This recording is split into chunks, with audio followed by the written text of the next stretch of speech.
سيدنا ومولانا محمد وعلى سيدنا علي وسيدتنا فاطمة وسيدتنا زينب وسيدنا حسن وسيدنا حسين وعلى آله وصحبه وبارك وسلم.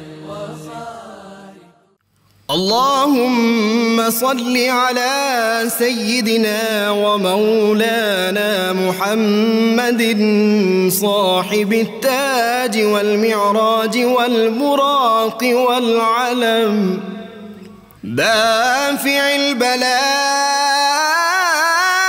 والوباء والقحط والمرض والألم اسمه مكتوب مرفوع مشفوع منقوش في اللوح والقلم سيد العرب والعجم اسمه مقدس معطر مطهر منور في البيت والحرم شمس الضحى بدر الدجى صدر العلا نور الهدى كهف الورى مصباح الظلم جميل الشيم شفيع الأمم صاحب الجود والكرم والله عاصمه وجبريل خادمه والبراك مركبه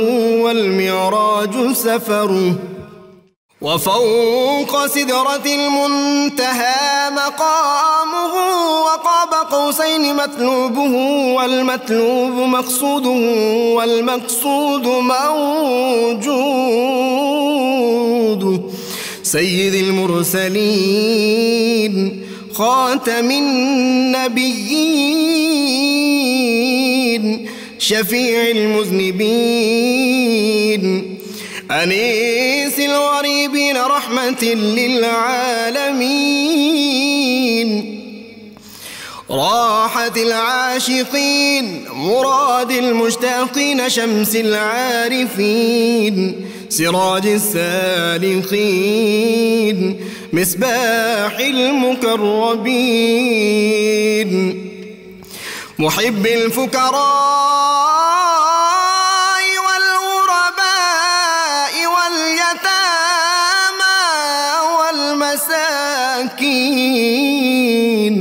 سيد الثقلين نبي الحرمين إمام القبلتين وسيلتنا في الدارين صاحب قاب قوسين محبوب رب المشرقين ورب المغربين جد الحسن والحسين